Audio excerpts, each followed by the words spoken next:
Hey, yo, what's poppin', y'all? It's your boy Monster Modus that just talk real talk. The place for real thoughts and real talk, you dig?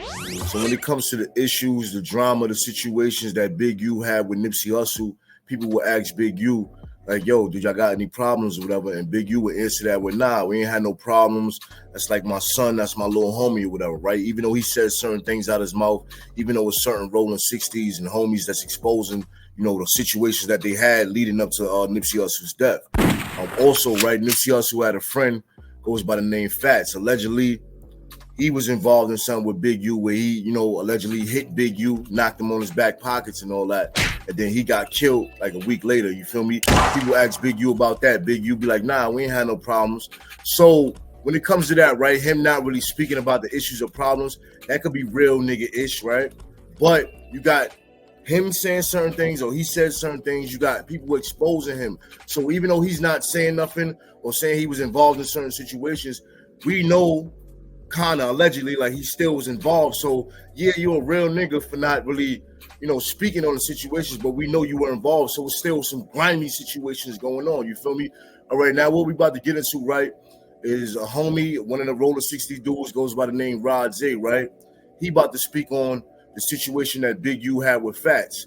Now, before we get into this, right, I asked the question, is this justice for Nip or is it snitching? Let's get into this, man. It's your boy Monster Mo that just talk real talk, place for real thoughts and real talk. You dig? Oh, I get it. We left off where both the Fats had rolled up into that alley and slammed Big U against that wall.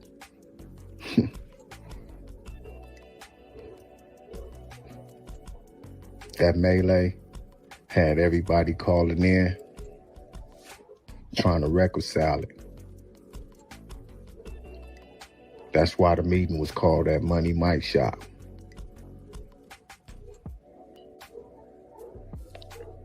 But both the Fats was still mad. So when he came through that door, he turned up on Big U. Come on out here, let's get this in. He turned that down like his collar. Oh shit! So what I just heard is Fats was mad or something. I don't know what issue was going on, but I heard he was mad. He called Big U out, and what Rodzay just said is that Big U, aka Karate Man, Kung Fu Crip, ain't want to come out there and get it on. This is what he's saying, man. Dead homies. Big U didn't want nothing to do with this dude. Strong as an ox, short, pudgy, with a knockout, center gravity. Couldn't see Nip. How the hell was he? Nigga Rodzay is putting the details on how you beat your ass, short, pudgy, knocked out, fully centered, playing his feet, lock it down. You feel me? Let's keep it going. You gonna see both the Fats. Dead homies.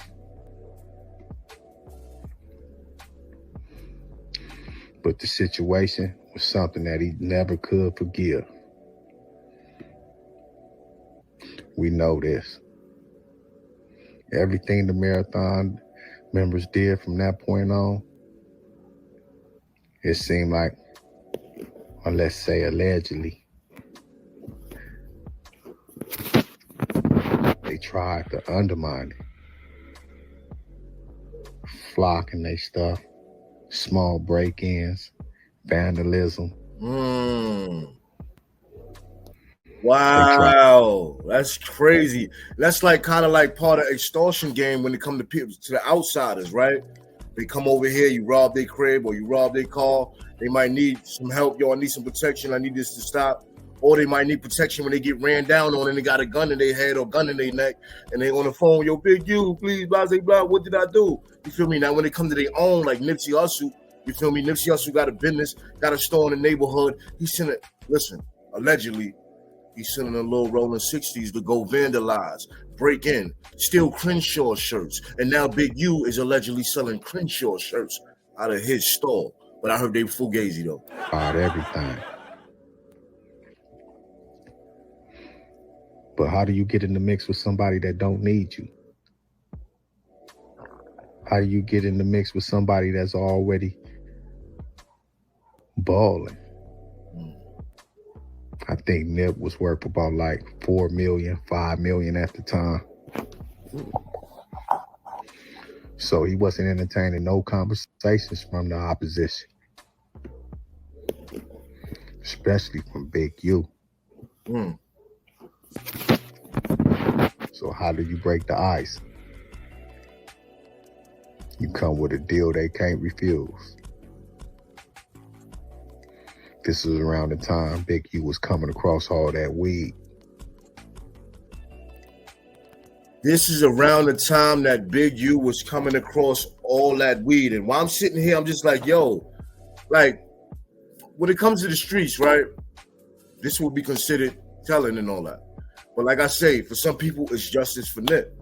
You know what I'm saying? But to me, I'm sitting here, listen, I'm an older person. I don't really care about that snitching shit. But as I'm listening and reacting to this and just sitting here, son is telling. He just told that Big U had a whole bunch of weed. Allegedly sent the dude over there with an offer that both the fast couldn't refuse. It was nearly for free. The whole time, it was just to see the inner workings of what they had going on. To see their weaknesses, their strengths and their weaknesses. You know, like scoping a bank. They had security at the door, so they was a little bit more comfortable.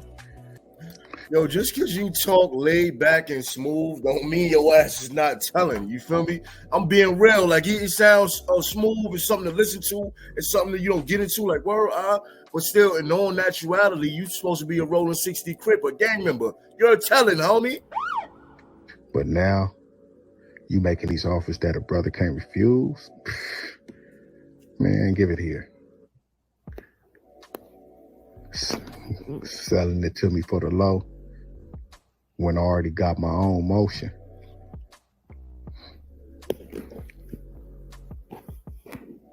Man, run that. That was the beginning of the end for both the fast. Because now this dude was able to dictate his movement and get up in his face under the guise of business partners of a barter system. So they did a couple of little plays.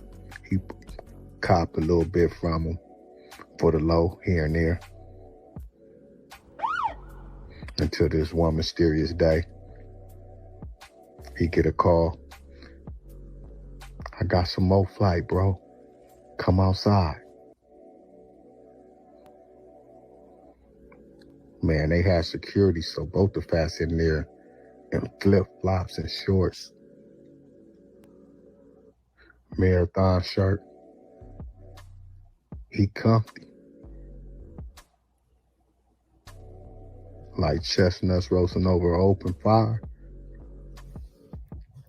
Chestnuts roasting over an open case. Now let me stop. But look, this is telling, man.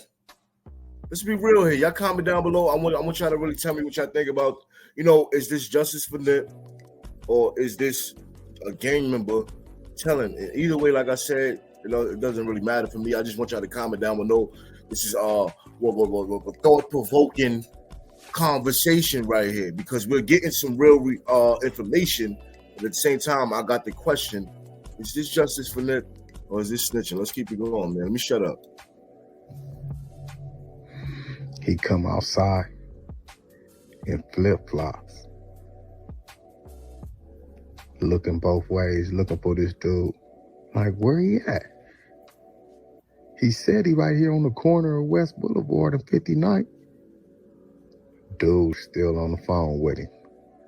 Oh, you gotta walk to the corner. I'm right here on the corner. I parked over here.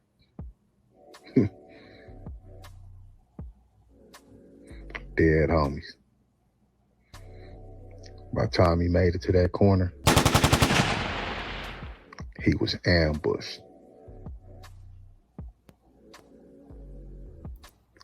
Oh, see, I'm sitting here, my fault, y'all. I'm sitting here now re-listening. So he's saying somebody called Fats. Blah, blah, yo, I got blood for you. Or he spoke to you, said I got blood for you, allegedly, right? And he came out, go get the bottle, came out to do whatever he came to do, and they laid them down. This is what Rodzay is saying. I'm not even listening. And that dude was the last one seen rolling off. Allegedly. Ask the trenches, though. That's another thing I was thinking about, right? These are stories and details that come from the trenches. Why am I able to know intricate details about certain situations from the streets and from within the gang on YouTube, on the internet? Justice for Nip or snitching? Man, the whole city was crying. Marathon members showed up. The block showed up. You know I'm showing up. Come on. What you showing up for? To put in that work, or you showing up to tell? You feel me? Like, you feel me? For y'all that didn't know, my cousin Big bought the house. Rest in peace. Both the Fats is named after my cousin, so I got a vested interest in this dude. Of course I'm pulling up.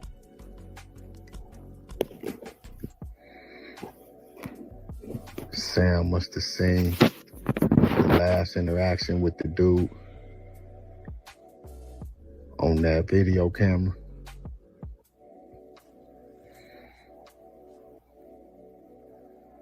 And you know how that go. Dudes always want to return to the scene and see what's going on. He didn't know that Sam already looked at the camera and seen his car was the last one on the scene.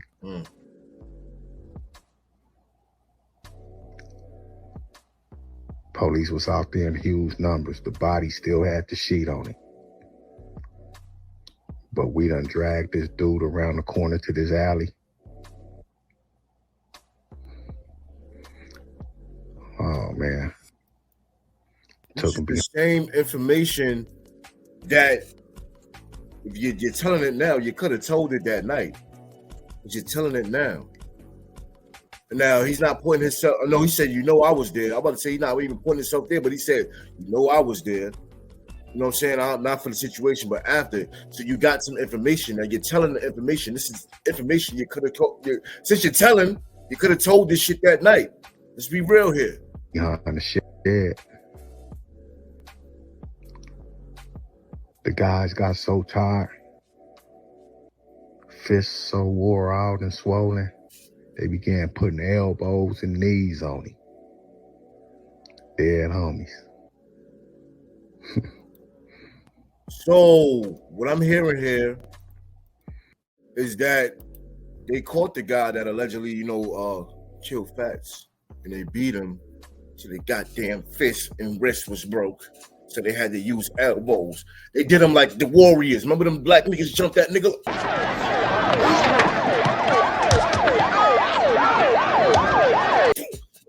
They elbowed him to death. This is what he's saying.